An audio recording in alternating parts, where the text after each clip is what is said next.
Number 49 سے 55 تک آیات آپ کے سامنے تلاوت کی گئی۔ ان آیات مبارکہ سے پہلے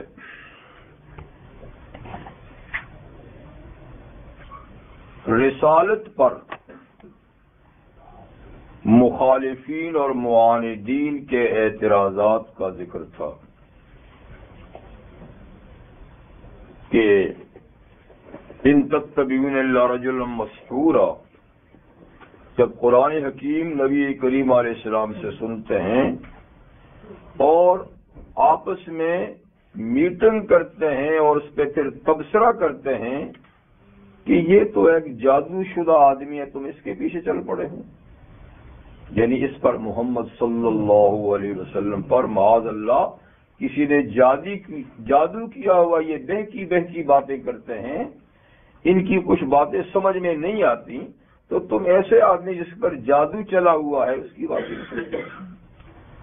اللہ نے فرمایا دیکھیے آپ کے لیے کیسی کیسی مثالیں بیان کرتے ہیں، کبھی آپ کو خود جادوگر کہتے ہیں، کبھی کہتے ہیں کہ اس پر کسی کا جادو چلا ہوا ہے، کبھی مفتری کہتے ہیں، کبھی کذاب کہتے ہیں، اور کبھی شاعر کہتے ہیں، کبھی کاہن کہتے ہیں، تو کیسی کیسی آپ کے لیے مثالیں بیان کرتے ہیں۔ یہ گمراہ ہو چکے ہیں، اب ان کو سیدھا رستہ سوجھتا ہی نہیں۔ یہ تو مسئلہ رسالت تھا۔ اب مسئلہ معاد، جیسے آپ کو بتایا کہ سورہ اسراء مکی سورت ہے، تو اس میں 4 بنیادی مسائل کا تذکرہ نئے انداز سے کیا گیا ہے: توحید، رسالت، صداقت قرآن اور معاد۔ اب یہ معاد کی بات اللہ ذکر فرماتے ہیں، یہ بات پہلے بھی ہو چکی ہے، اس لیے کہ معاد یعنی آخرت، باس بعد الموت، محاسبہ اعمال، جزا و سزا اور جنت اور دوزخ، برزخ، حشر، یہ ایسا بنیادی عقیدہ ہے کہ اس پر اگر یقین کامل ہو جائے تو زندگی صحیح رستے پہ چل پڑتی ہے۔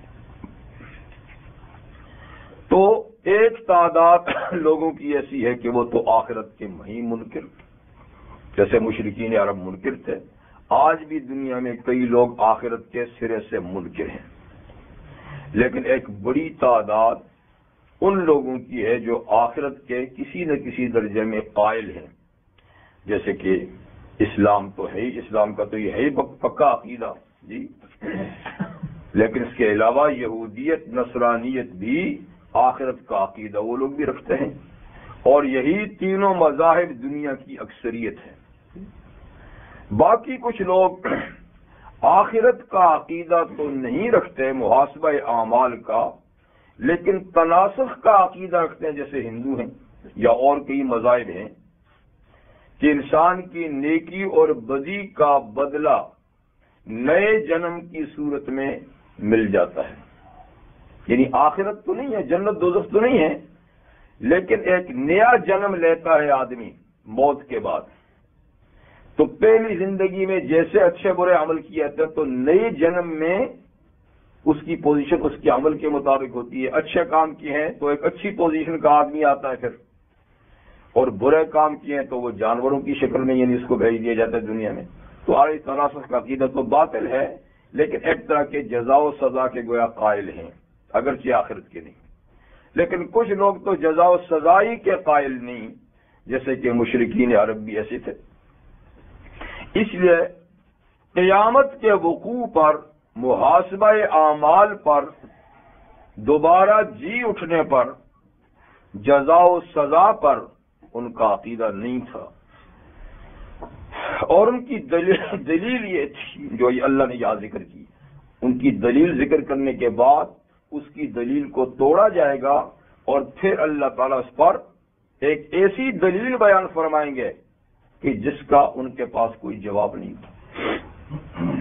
وَقَالُوا وَإِذَا كُنَّا عِظَامًا وَرُفَاتًا، منکرین آخرت کہتے ہیں کیا جب ہم ہڈیاں ہو جائیں گے، وَرُفَاتًا، اور ہڈیاں بھی بھری،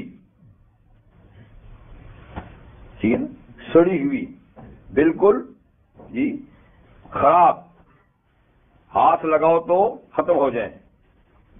وَإِنَّا لَمَبْعُوثُونَ خَلْقًا جَدِيدًا، کیا ہم دوبارہ ایک نئی تخلیق میں پھر پیدا ہوں گے؟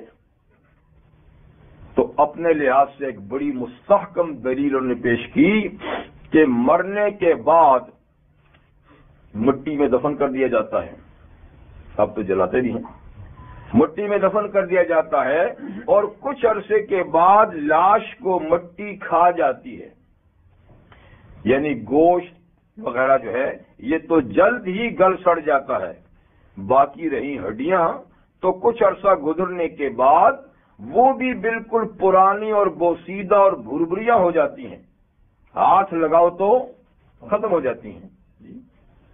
تو بھلا پھر دوبارہ کیسے پیدا ہوں؟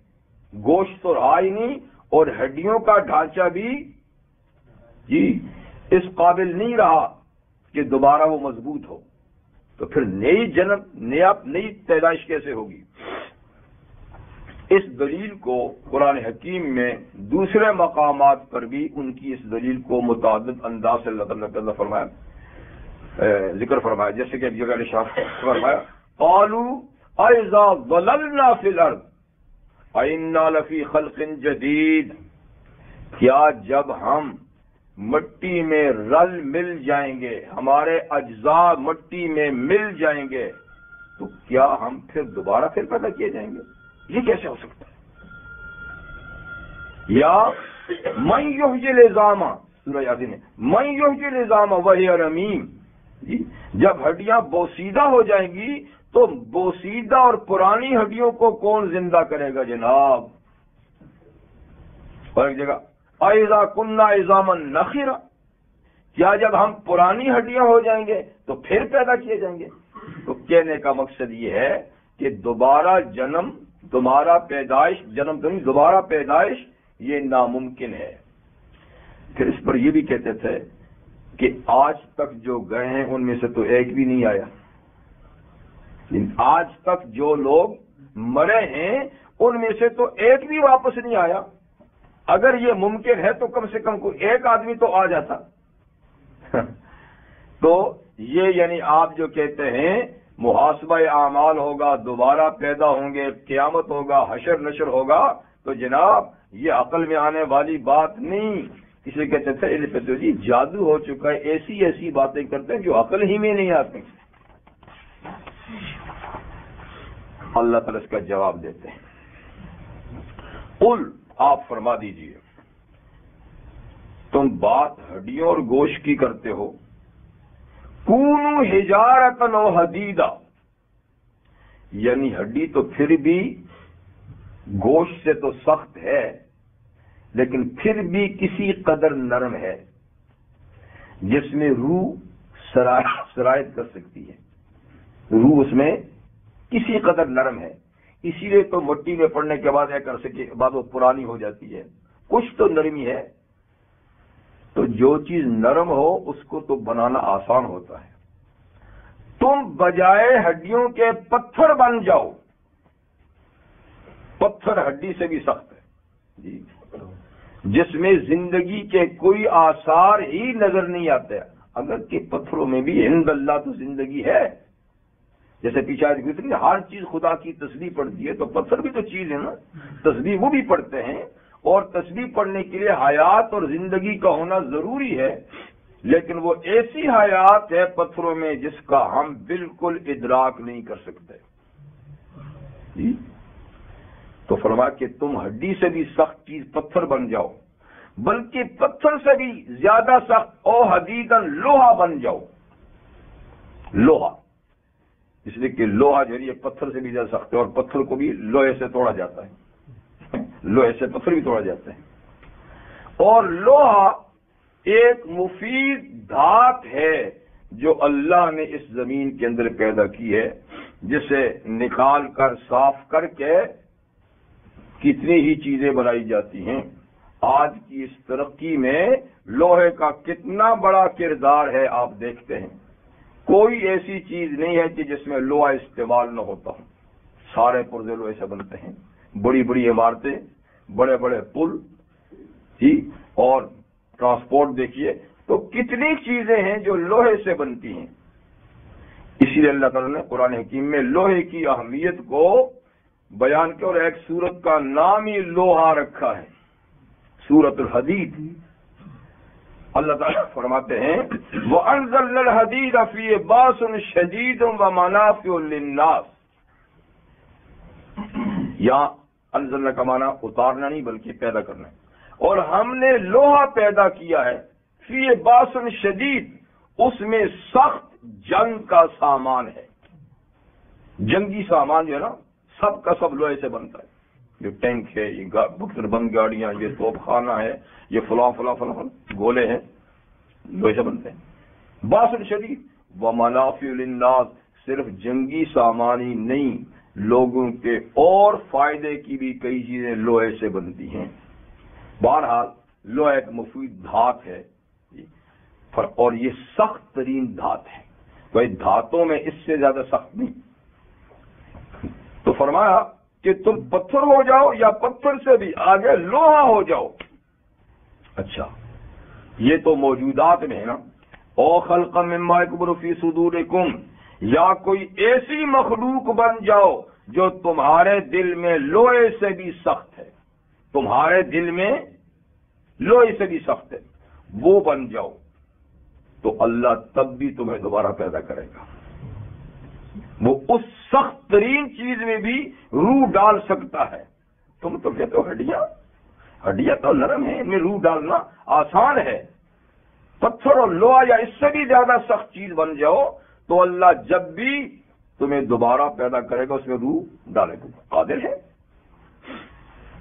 جب یہ سخت ترین ان کو بات کہی تو فَسَيَقُولُونَ مَن يُعِيدُنَا، جی تو پھر یہ کہیں گے اچھا آپ کہتے ہیں دوبارہ ضرور آنا ہے، بہر صورت آنا ہے، تو ہمیں دوبارہ اس کائنات ہستی میں لائے گا کون؟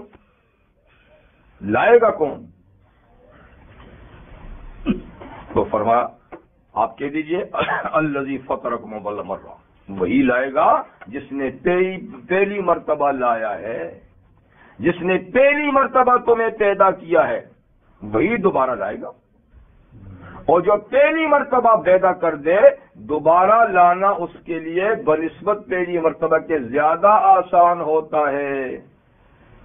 جیسے کہ ایک آیت کریمہ میں اللہ نے فرمایا هو الذی یبدؤکم ثم یعیدکم وہو اہون علیہ. اللہ وہ ہے جس نے پہلے تمہیں وجود بخشا جبکہ تمہارا مادہ بھی نہیں تھا، صورت بھی نہیں تھی، نام و نشان نہیں تھا، اور وہی تمہیں دوبارہ وجود میں لائے گا. اور دوبارہ وجود میں لانا پہلے وجود میں لانے کی نسبت سے زیادہ آسان ہے، اس پر زیادہ آسان ہے جی. تو اس لیے وہی لائے گا جس نے پہلے پیدا کیا ہے. اب اس کا تو جواب ان کے پاس نہیں، تو لہذا فَسَيُنْغِضُونَ إِلَيْكَ رُؤُوسَهُمْ، تو یہ تعجب سے یا انکار سے اپنا سر آپ کی طرف ہلائیں گے. اچھا جی، اچھا جی، ایسا یعنی تعجب سے یا انکار سے، اور سر ہلاتے کہیں گے متاہو، یہ ہوگا کب؟ دوبارہ پیدا کب ہوں گے؟ دوبارہ پیدا قیامت یعنی کب قائم ہوگی؟ تو آپ فرما دیجئے عسى یکون قریبا، جی ہو سکتا ہے کہ وہ دن قریب ہو سکتا ہے کہ وہ دن دوبارہ پیدا ہونے کا قریب ہو. اس لیے کہ ہر آنے والی چیز جو ہے نا اس کی مسافت کم ہوتی جاتی ہے، جس کو چھوڑتے ہیں اس کی مسافت بڑھتی جاتی ہے. آنے والے کی مسافت تو قیامت ہو سکتا ہے کہ قریب، کیوں وہ آ رہی ہے، جو آ رہی ہے تو آنے والی چیز چاہے اس کا مسافت کتنی دور کیوں نہ ہو روز بروز یعنی کم ہوتی چلی جا رہی ہے. تو ہو سکتا ہے کہ وہ قریب ہو. بس اتنا تم سمجھو، باقی فکس ڈیٹ معلوم نہیں ہے، اللہ نے کسی کو بتائی نہیں۔ اللہ فرماتے سورۃ طٰہٰ میں اکاد اخفیہا ان الساعۃ آتیۃ، بس قیامت آ رہی ہے، اکاد اخفیہا میں اس کو چھپا کر رکھوں گا، کسی کو بتاؤں گا نہیں۔ تو دیکھیے قیامت کا علم ان علوم میں سے ہے جو کائنات میں کسی کو بھی اللہ نے نہیں بتایا۔ مقرب ترین فرشتہ جبریل امین قیامت کا اس کو بھی پتہ نہیں، اور افضل الخلائق عالم الخلائق رحمت للعالمین صلی اللہ علیہ وسلم ہیں، اور قیامت کا علم حضور کو بھی نہیں بتایا۔ بس اکاد اخفیہ، قریب ہے کہ میں اس کو چھپا کے رکھوں گا۔ اتنی بات ہے کہ مصدقہ کہ وہ آئے گی، اور بس قریب ہے، آ رہی ہے، آ رہی ہے، چاہے کتنی صدیاں آنے میں اور بھی لگ جائیں، کیونکہ ان کو استبعاد اس پر بھی تھا، جی آپ کہتے آ رہی ہے، اب تک تو آئی نہیں ہے جی، اور جو گئے ہیں ان میں سے تو ایک آیا بھی نہیں ہے۔ تو فرمایا کہ یہ تو اللہ تعالیٰ کی حکمت ہے، اگر قیامت کے دن کا علم کسی کو دے دیا جائے تو کارخانہ دنیا ٹھپ ہو جائے۔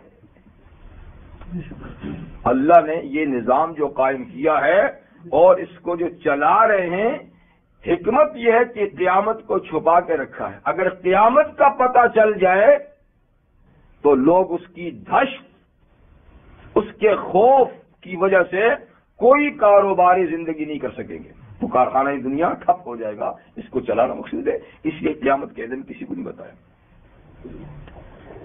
یہ تو بڑی قیامت کی بات ہو رہی ہے، اور چھوٹی قیامت کہ من مات فقط قامت قیامت ہو، جو مر گیا بس اس کی قیامت تو قائم ہو ہی گئی۔ ہاں، اس کو چھوڑو، اس کو رہنے دو، اپنی قیامت کو سوچو، تمہاری تو آ ہی رہی ہے۔ غافل تجھے دیتا ہے یہ گھڑیال منادی، اب تو ہم نے ہٹا دیے گھروں، پہلے ہوتے تھے ٹنگ ٹنگ کرتے نا 8 گھنٹے کے بعد۔ تو غافل تجھے دیتا ہے یہ گھڑیال منادی، خالق نے گھڑی عمر کی ایک اور گھٹا دی۔ ٹھیک ہے نا؟ تو ہم نے گھڑی جو باندھی ہے، ہم اور چیزیں تو دیکھتے ہیں لیکن اس کو نہیں دیکھتے کہ یہ ہماری عمر کے گھٹنے کا بھی پیغام ساتھ ساتھ دے رہی ہے۔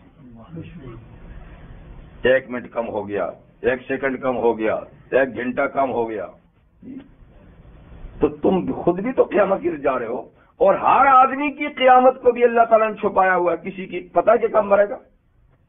وما تدری نفس بأی ارض تموت، کسی کو نہیں پتا کہ موت کہاں آئے گی۔ اس میں بھی راز وہی ہے، اگر کسی کو اس کی موت کا وقت بتا دیا جائے تو وہ کچھ بھی نہیں کر سکے گا، نظام ٹھپ ہو جائے گا۔ چاہے اس کو بتائے کہ 80 سال میری عمر ہوگی، پھر بھی کچھ نہیں کرے گا، وہ دن ہی گنتا رہے گا۔ وہ ایک ہماری کتابوں میں دلچسپ واقعات میں سے ایک واقعہ لکھا تھا، تو ایک بادشاہ تھا، بس وہ کھانے پینے کا زیادہ شوقین تھا۔ وہ ہمارے ہاں بھی ایک گزرے ہیں خواجہ صاحب، وہ بھی سنا کھانے پینے کے بڑے ہی شوقین تھے، اور اگلا کھایا تو فوراً اس کو طے کرتے تھے تاکہ دوبارہ پھر کھاؤں۔ یہ ہوتا ہے بعض لوگوں میں۔ تو ایک بادشاہ تھا، وہ بہت کھاتا تھا، اور کام تو بادشاہ کا ہوتا نہیں ہے، تخت شاہی پہ بیٹھا، تو کھا کھا کھا کر وہ سوج گیا بہت، اتنا زیادہ کہ اس کے لیے اٹھنا اور چلنا پھرنا مشکل ہو گیا۔ اب اسے فکر ہوئی کہ یار یہ، تو اس نے حکیم ڈاکٹر وغیرہ طلب کیے کہ بھائی کچھ ویٹ کم کرنے کے لیے، تو اس کی کچھ حالت ایسی تھی کہ کسی کی سمجھ میں بات نہ آئی جی کہ کیا اس کو دے، تو سلسلہ بڑھتا گیا۔ تو ایک دانشور، جس کو ہم لوگ تو کہتے ہیں سیدھا سادہ بندہ، پر یہ سیدھا سامنے بڑے دانشور ہوتے ہیں، تو وہ باقی دانشور ڈاکٹر وغیرہ تو فیل ہو گئے، ان سے تو کچھ نہ ہوا، تو وہ ایک فقیر کہیں سے جا رہا تھا، اس نے کہا کہ یہ ایک پرابلم ہے، یہ ڈاکٹر حضرات علاج نہیں کر سکے ہیں، تو اس نے کہا اچھا اگر کہیں تو میں ان سب کا علاج کروں، یار کر دو، وہ تو بڑا پریشان ہے اس کے لیے۔ تو وہ اجازت لے کر اس کے پاس گئے کہ سنا ہے کہ آپ کو علاج کی ضرورت ہے، موٹاپا بڑھ گیا ہے، کہا جی تو میں اس کا علاج کر سکتا ہوں. کہا بڑی بات ہے بھائی, تو علاج کرے گا تو جتنا چاہے گا پیش کروں گا, اب تک تو کوئی نہیں کر سکا. اس نے کہا اچھا پھر میں آپ کو بتاؤں گا کہ کب سے شروع کرتا ہوں. چلا گیا. پھر دوبارہ آیا, اس نے کہا جی علاج تو میں نے دریافت کر لیا ہے, لیکن بڑے افسوس کی بات ہے کہ آپ کی تو زندگی 40 دن ہے. زندگی 40 دن, 40 دن کے بعد تو ختم ہونا, تو علاج کر کے کیا کرنا ہے. اب یہ نسخہ بتا کے وہ چلے گئے. اس نے کہا کہ 40 دن میں نہ مرے نا تو جو چاہے میرے ساتھ کر دینا. اس نے کہا تو جا نہیں سکتا, تم نے مجھے ایسا سخت خطرناک اس لیے اس کو قید کرو یہیں پر, یہ بھاگ نہ جائے. میں بالکل قید کریں گے, میں بالکل آپ کا علاج کرنے کے لیے تیار بیٹھا ہوں, نسخہ بھی مجھے معلوم ہے, پر کروں کیا, 40 دن کے بعد تو ختم ہونا. اس کو قید کر دیا اور سائیں اب گن رہا ہے وقت. اب وہ اور نہیں, اب زندگی کے دن رات گن رہا ہے. ہوتے ہوتے ہوتے ہوتے 40 دن میں بیچارہ لاغر دبلا پتلا ہو گیا, موت کی فکر سے. نہ کچھ کھا رہا ہے نہ کچھ نہیں. 40 دن گزر گئے تو پھر ٹھیک ہے. اس نے کہا لاؤ بھائی, اس نے کتنی غلط بات کی.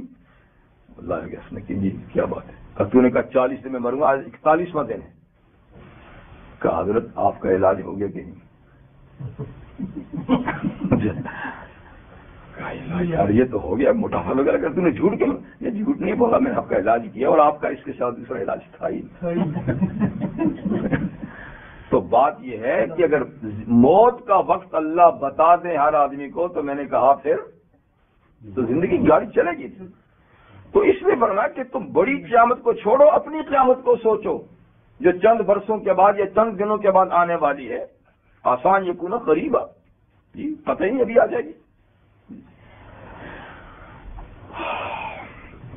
آج یہ قیامت کے منکرین قیامت کا انکار کرتے ہیں, لیکن جب قیامت بپا ہو جائے گی, آ جائے گی, پھر کیفیت کچھ اور ہوگی. یوم یدعوکم, جس دن کی تمہیں حشر کے میدان میں حاضری کے لیے پکاریں گے, سور اسرافیل پھونکی جائے گی. تو اس کا پھونکنے کا مطلب یہ ہے کہ قبریں کھلیں گی, مردے زندہ ہو کے نکلیں گے اور اس آواز کے پیچھے بھاگیں گے. سورۃ طٰہٰ میں ہے کہ بالکل رستہ غلط نہیں ہوگا, آواز کی سیدھ پر ہر آدمی جائے گا. آواز کی سیدھ پر, یعنی ڈائریکشن بتانے کی ضرورت نہیں, چلانے کی ضرورت نہیں کہ یوں جاؤ. آواز کی سیدھ پر بالکل جائیں گے.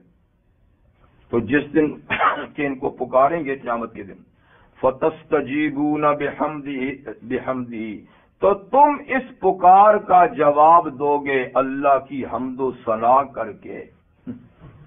آج تو قیامت کے نام سے بدکتے ہو جی, مانتے ہی نہیں, لیکن جس دن ہوگی اور سور پھونکی جائے گی تو الحمدللہ کہتے ہوئے جاؤ گے. الحمدللہ الحمدللہ, اللہ کی اس آواز کے پیچھے جاؤ گے.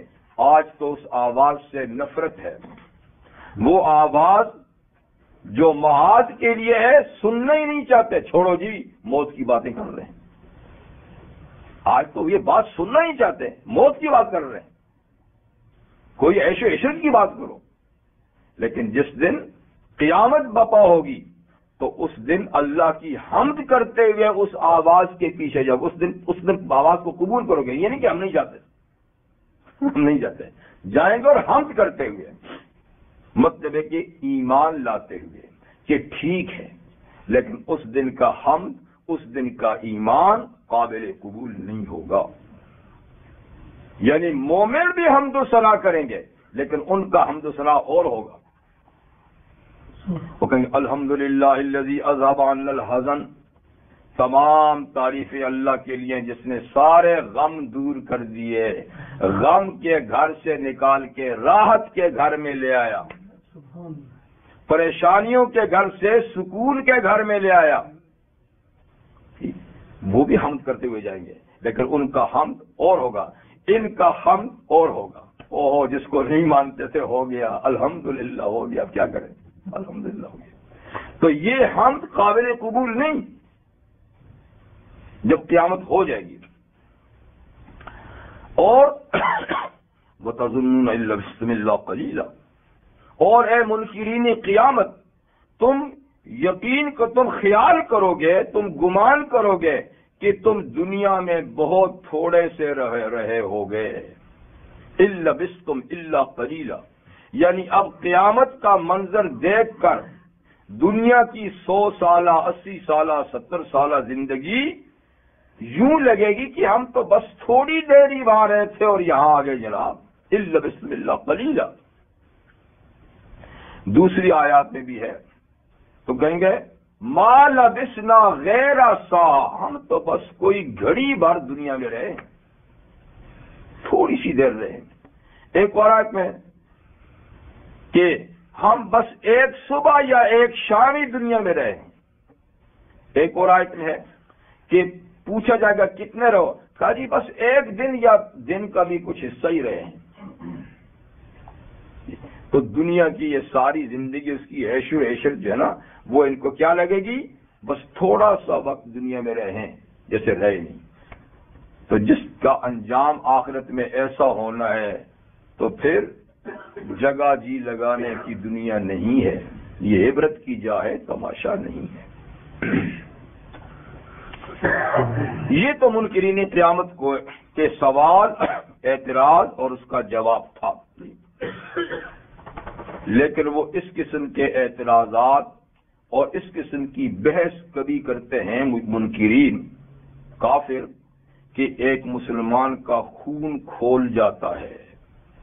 یعنی کبھی کبھی اللہ کی شان میں، نبی کی شان میں، قرآن کی شان میں، اسلام کی شان میں ایسی ایسی باتیں کر جاتے ہیں کہ ایک مسلمان کے لیے بات ناقابل برداشت ہو جاتی ہے. تو اللہ تعالیٰ ایسے مواقع کے لیے اخلاقی تربیت کرتے ہیں مسلمانوں کی کہ تمہیں بہرحال طیش میں نہیں آنا، یہ تمہیں طیش دلائیں گے، یہ ایسے ایسی حرکتیں کریں گے، ایسی ایسی باتیں کریں گے کہ تمہارے ناقابل برداشت ہوں، لیکن تمہیں برداشت کرنا ہوگا اور ان سے الجھنا نہیں. وہ بری بات بھی کہیں تو تم اچھی بات جواب میں کہو. وَقُلْ عِبَادِي، اے محمد صلی اللہ علیہ وسلم آپ میرے بندوں یعنی مومنوں سے کہہ دیجئے، جیسے کہ ابھی قیامتی کے بارے میں ان کی باتیں کو قابل برداشت ہے. کون ہمیں اٹھائے گا، یہ کون آیا ہے. تو ایک مومن کے لیے کون کون کی باتیں پسندیدہ نہیں ہیں، لیکن اللہ فرماتے کہ نہیں، وہ کچھ بھی کہیں تمہیں تمیز کے دائرے میں رہنا ہے. وہ جتنا جوش تمہیں دیں تم ہوش کے دائرے میں رہو. وہ جتنی سخت باتیں کریں تم اس کے مقابلے اتنی اچھی بات کرو. اس لیے کہ اگر جواب ترکی بترکی دو گے تو شیطان کو موقع ملے گا. شیطان تو ایسے ہی مواقع کی تلاش میں ہے کہ واپس میں لڑائے بھڑائے فساد کرائے. تو لہذا فساد سے بہرحال بچنا ہے اور تمیز اور اخلاق کے دائرے میں رہ کر غیر مسلموں کے اس قسم کے سوالوں کا جواب دینا. وَقُلْ عِبَادِي، اور میرے بندوں سے کہہ دیجئے، یقول التی ہی یا احسن، کہ وہ بہرحال کافروں کے مقابلے میں وہ بات کریں جو بہت اچھی ہے، وہ بات کریں جو بہت پاکیزہ ہے، بہت اچھی ہے، سخت بات نہیں. اور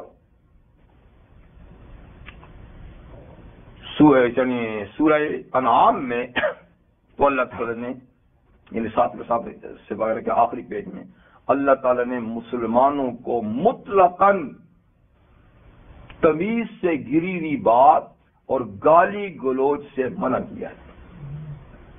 چاہے وہ کتنا بھی تیش دلائے لیکن مومن کی زبان سے ناشائستہ بات نہیں نکلنی چاہیے. اللہ تعالیٰ فرماتے ہیں وہاں پر وَلَا تَسُبُّوا الَّذِينَ يَدْعُونَ مِن دُونِ اللَّهِ، یہ کافر اللہ کے سوا جن کی بھی پرستش کرتے ہیں، اے مسلمانوں تم ان کو گالی نہیں دینا، ان کے خداؤں کو، ان کے معبودوں کو گالی نہیں دینا، اگرچہ وہ گالی کے مستحق ہیں پر نہیں دینا۔ کیوں؟ فَيَسُبُّ اللَّهَ عَدْوًا بِغَيْرِ، وہ جواباً اللہ کو نہیں جانتے تو وہ تمہارے معبود کی شان میں ایسے الفاظ کہیں گے ظلم اور زیادتی کرتے ہوئے اپنی لا علمی کی وجہ سے، کیونکہ ان کو اللہ کی معرفت نہیں۔ تو تم ان کے خداؤں کو کچھ کہو، پلٹ کے وہ تمہارے خدا کو کہیں جی۔ تو اسی طریقے سے تم ان کے لیڈروں کو کچھ کہو گے، پلٹ کے وہ تمہارے نبی کے شان میں گستاخی کر دیں گے۔ تو بہرحال اگر وہ اخلاق سے گری ہوئی کوئی بات کریں تو بھی مسلمان کو اخلاق سے گری ہوئی بات نہیں کرنی، بلکہ یقول التی ہی احسن، ان سے اچھی ہی بات کرو، تمیز کے دائرے کی، اخلاق کے دائرے کی۔ سب سے اچھی بات تو کیا ہے؟ کلمہ توحید سب سے اچھی بات ہے، کلمہ شہادت سب سے اچھی بات ہے، اور دوسروں کو اسلام اور دین کی دعوت دینا سب سے اچھی بات ہے۔ ایک آیت کریمہ میں فرمایا وَقُولُوا لِلنَّاسِ حُسْنًا، لوگوں سے ہمیشہ اچھی بات کرو، جیسے ہم یہاں افسن، ہم یہاں حسنہ، اور یہ ہر آدمی کا گویا ایک مسلمان پر حق ہے، یعنی ایک آدمی کے دوسرے پر کئی حقوق ہیں نا، کئی حقوق ہیں،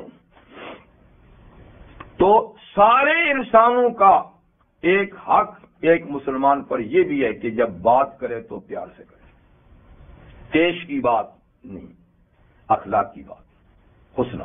تو امر بالمعروف ہو، نہی عن المنکر ہو، ہر بات اچھے پیرائے میں کرو، یہ ایک مسلمان کی ذمہ داری ہے۔ کیوں؟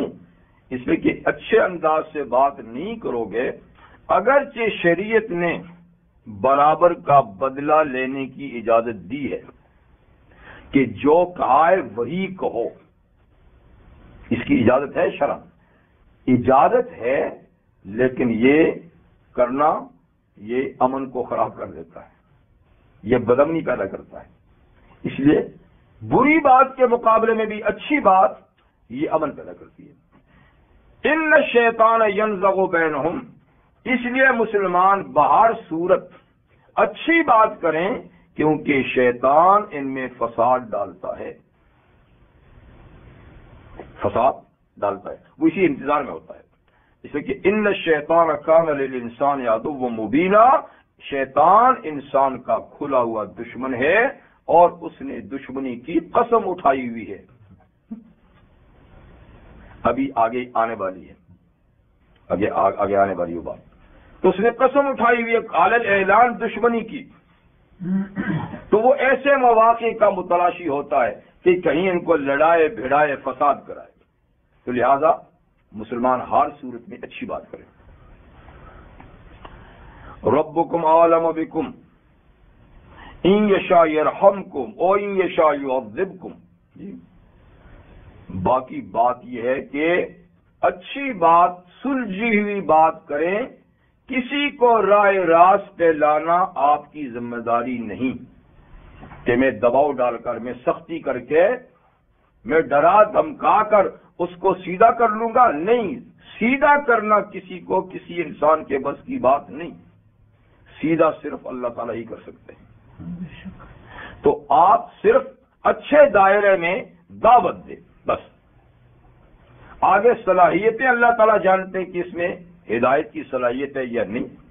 تو ربکم اعلم بکم، تمہارا رب تمہیں خوب جانتا ہے، تم کسی کو نہیں جانتے، کہ تمہاری نرمی سے مان لے گا، تمہاری گرمی سے مان لے گا، تمہارے جھگڑے سے مان لے گا، اللہ جانتے ہیں کہ کس میں کتنی صلاحیت ہے۔ تو ان یشاء یرحمکم و ان یشاء یعذبکم، اللہ چاہیں گے تو تم پہ رحم کریں گے اگر رحم کی کوئی قابلیت ہوئی، اور چاہیں گے تو عذاب دیں گے اگر کوئی صلاحیت نہیں، یعنی عذاب دیں گے یعنی ہدایت نہیں دیں گے، اور رحم کریں گے یعنی ہدایت دیں گے۔ وما ارسلناک علیہم وکیلا، اور داعی اکبر صلی اللہ علیہ وسلم، کیونکہ سب سے بڑے داعی کون ہیں؟ اللہ کے نبی ہیں۔ ہر نبی ہی اصل میں داعی ہوتا ہے۔ امت کو دعوت کا کام تو نیابت میں ملتا ہے، اور پچھلی امتوں میں نیابت نہیں تھی تو امت کی ڈیوٹی بھی نہیں تھی، اس لیے کہ ایک نبی گیا، دوسرا آ گیا، وہ گیا، دوسرا آ گیا، تو دعوت کا کام صرف نبی ہی کرتے تھے، امت نہیں۔ کیونکہ رحمت اللہ عالمین صلی اللہ علیہ وسلم آخری داعی کی حیثیت سے دنیا میں تشریف لائے، اب سلسلہ نبوت نہیں، تو لہذا آپ کا کام امت میں منتقل ہو گیا۔ یا ایھا النبی انا ارسلناک شاہدا ومبشرا ونذیرا وداعیا الی اللہ، اے نبی مکرم صلی اللہ علیہ وسلم، ہم نے آپ کو مبشر، نذیر، شاہد بنا کر بھیجا ہے، اور اللہ کی طرف دعوت دینے والا۔ جنات کی زبانی بھی عجیب داعی اللہ، جو انہوں نے قرآن سنا ان کا، اللہ کا یہ داعی جو قرآن پڑھ رہا نا، اس کی بات کو مانو، تو نبی داعی ہوتا ہے جی۔ اور تمام داعیان حق میں نبی کریم علیہ السلام سب سے بڑے داعی بن کے دنیا میں تشریف لائے۔ آپ کو بھی اللہ کے خطاب ہے کہ آپ داعی ہیں، لیکن آپ بھی ان پر داروغہ نہیں، آپ ان کے ذمہ دار نہیں، آپ کا کام بھی صرف دعوت ہے۔ وما صلی علیہ وکیلا، ہم نے آپ کو ان پر کوئی داروغہ، ان کا کوئی نگران، ان کا کوئی محافظ بنا کے نہیں بھیجا کہ آپ باہر صورت ان کو دین میں لائیں گے، نہیں، بلکہ کسی کا فرمایا لیسا علیک ہوتا، آپ کے ذمے ان کو ہدایت دینا نہیں، ولکن اللہ یہدی من یشاء، اللہ جس کو چاہتا ہے ہدایت دیتا ہے۔ اور فرمایا کہ انک لا تہدی من احببت، آپ جس کو چاہیں ہدایت دینا تو یہ آپ نہیں دے سکتے، ولکن اللہ یہدی من یشاء، اللہ جس کو چاہتے ہیں ہدایت دیتے ہیں۔ تو جب نبی کریم علیہ السلام کی ذمہ داری میں بھی ہدایت نہیں تو آپ اور میرے ذمہ کہاں ہیں؟ جب ان کے ذمہ میں صرف بات پہنچانی ہے تو ہمارے ذمہ بھی پہنچانی ہے، اس لیے کوئی نہیں مانتا تو بہت زیادہ پریشان ہونے کی بات نہیں، بہت زیادہ پریشان ہونے کی بات نہیں، اس لیے کہ وہ کام ہی ہمارا نہیں ہے، جو کام ہے بس وہ کیجیے۔ وَرَبُّكَ أَعْلَمُ بِمَنْ فِي السَّمَاوَاتِ وَالْأَرْضِ، اور آپ کا پروردگار خوب جانتا ہے ان کو جو آسمانوں میں اس کی مخلوق ہے اور ان کو جو زمین میں اس کی مخلوق ہے۔ تو اللہ اپنی ساری مخلوق سے واقف ہیں جی، سب مخلوق سے واقف ہیں۔ جب ساری مخلوق سے واقف کا مطلب کہ سب کی صلاحیتوں سے بھی واقف ہیں، کون ناکارہ ہیں، کوئی کون کارآمد ہیں، کوئی ہدایت کے مستحق ہیں، کوئی نہیں ہے۔ تو یہ سارا نظام خود اللہ کا ہے، کسی کو کسی کے بارے میں کچھ پتہ نہیں۔ وَلَقَدْ فَضَّلْنَا بَعْضَ النَّبِيِّينَ عَلَىٰ بَعْضٍ، اور جہاں تک داعیان برحق کا تعلق ہے تو داعیان برحق اس لحاظ سے کہ وہ سب داعی ہیں تو وہ برابر ہیں کار دعوت میں، لیکن اپنے کام کے لحاظ سے، اپنی صلاحیتوں کے لحاظ سے، اپنے اللہ کے ساتھ تعلق کے لحاظ سے ان میں بھی فرق مراتب ہے، اور سب داعی ایک لیول کے نہیں۔ وَلَقَدْ فَضَّلْنَا بَعْضَ النَّبِيِّينَ عَلَىٰ بَعْضٍ، ہم نے بعض انبیاء کو بعض دوسروں پر برتری نصیب کی ہے، کیونکہ سارے ہمارے نمائندے ہیں، سب معصوم ہیں، سب داعی ہیں، پر پھر بھی وہ بھی اپنی صلاحیتوں کے لحاظ سے کم و بیش درجہ رکھتے ہیں۔ ایک اور آیت میں فرمایا تِلْكَ الرُّسُلُ فَضَّلْنَا بَعْضَهُمْ عَلَىٰ بَعْضٍ، یہ جو رسول اعظام ہیں ان میں بھی ہم نے بعض کو بعض پر برتری عطا کی ہے۔ منہم من کلم اللہ ورفع بعضهم درجات وآتینا عیسی ابن مریم البینات۔ تو انبیاء کرام میں گویا فرق مراتب ہے۔ یہ جو نبی کریم صلی اللہ علیہ وسلم کا ارشاد ہے کہ لا تفضلوا بین الانبیاء، کہ انبیاء کا جب ذکر آئے تو کسی کو کسی پر برتر مت ثابت کرو، ان کی برتری کو بیان، ان کی فضیلت کو دوسروں پر مت بیان کرو۔ تو اس حدیث کا ایک مطلب تو یہ بھی ہو سکتا ہے کہ یہ اس زمانے میں کی ہے جب یہ آیات نہیں نازل ہوئی تھی اور اللہ نے انبیاء کرام کے فرق مراتب کو ذکر نہیں کیا تھا، یا پھر اس حدیث کا مطلب یہ ہے کہ کسی نبی کی برتری اور فضیلت اس انداز سے نہ بیان کرو کہ اس کے مقابلے میں دوسرے نبی کی تحقیر ہو رہی ہو، اس کی فضیلت برتری بیان کرو جتنی ہے، لیکن اس کے مقابلے نہیں، مقابلتاً نہیں، کیونکہ مقابلتاً جب بیان کرو گے تو لازماً پھر دوسرے نبی کا مرتبہ تمہیں گھٹانا ہوگا، جبکہ اس کی اجازت نہیں ہے۔ تو بہرحال انبیاء کرام میں فرق مراتب ہیں۔ سارے انبیاء کرام رسول و اعظام جو ایک روایت کے مطابق 1,24,000 کم و بیش ہیں، اور سارے رسول جو ایک روایت کے مطابق 313 یا 315 ہیں، ان میں 5 رسولوں کا مقام بہت بلند ہے، ان کو اولو العزم کہتے ہیں، اولو العزم، جن میں حضرت نوح علیہ السلام، جن کا ذکر سورہ احزاب میں اسی ترتیب سے اللہ نے کیا ہے، سورہ شورى میں بھی ان 5 کا اسی ترتیب سے ذکر کیا ہے۔ نوح علیہ السلام، ابراہیم علیہ السلام، موسیٰ علیہ السلام، عیسیٰ علیہ السلام اور جناب خاتم النبی صلی اللہ علیہ وسلم، 5۔ اور ان 5 میں سب سے عالی مرتبہ رحمت للعالمین صلی اللہ علیہ وسلم کا ہے، پھر حضرت ابراہیم خلیل اللہ کا ہے، ان کو فرمایا اتخذ اللہ ابراہیم خلیلا، پھر موسیٰ علیہ السلام کلم اللہ موسیٰ تکلیما، عیسیٰ علیہ السلام ایدنا بروح القدس، جی، اور نوح علیہ السلام جنہوں نے 950 سال جدوجہد کی، جی، تو یہ 5 تو فرق مراتب ہے، ٹھیک۔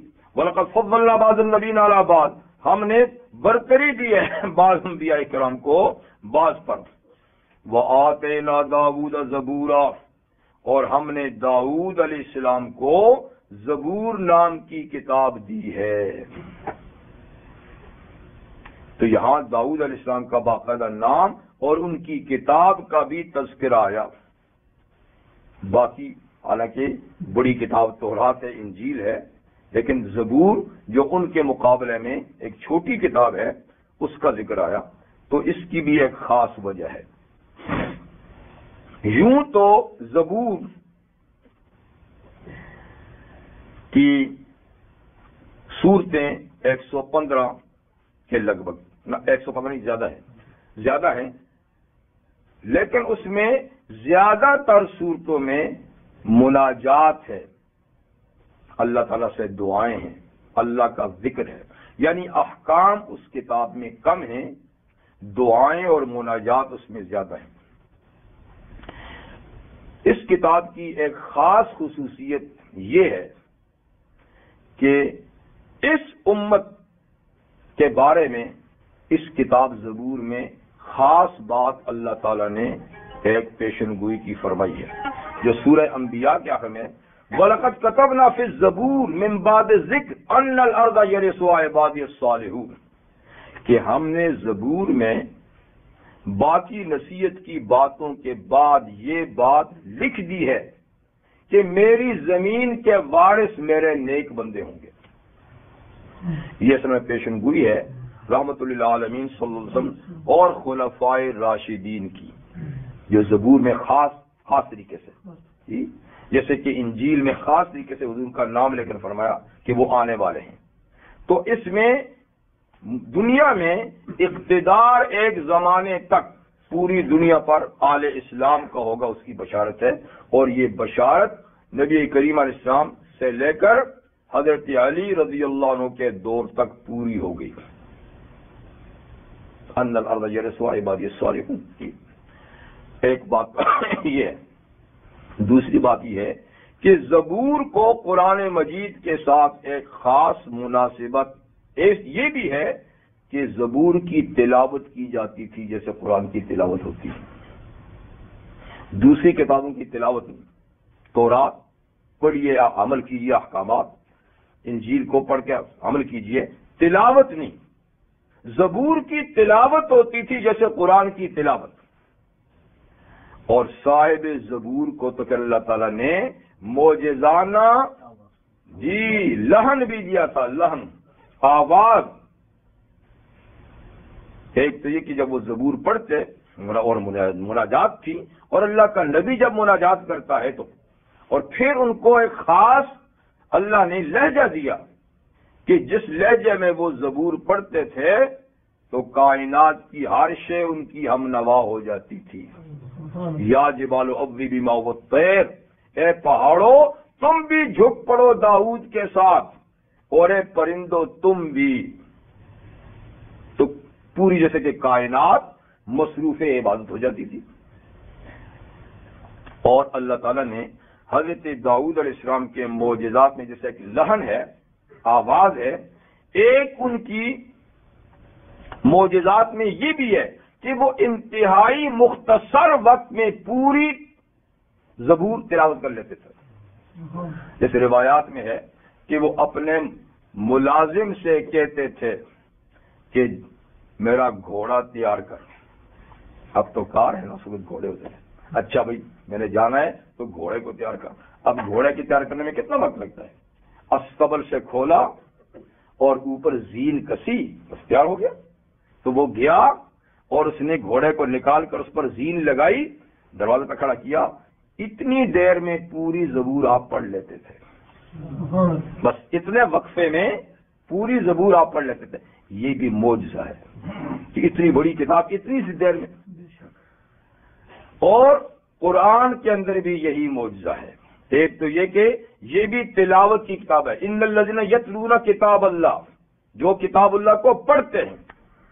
اس کا پڑھنا خود ایک کام ہے، سمجھنا دوسرا، عمل کرنا تیسرا، دعوت دینا چوتھا. پر سب سے پہلا کام اور حق قرآن کا بھی کیا ہے؟ تلاوت، پڑھنا.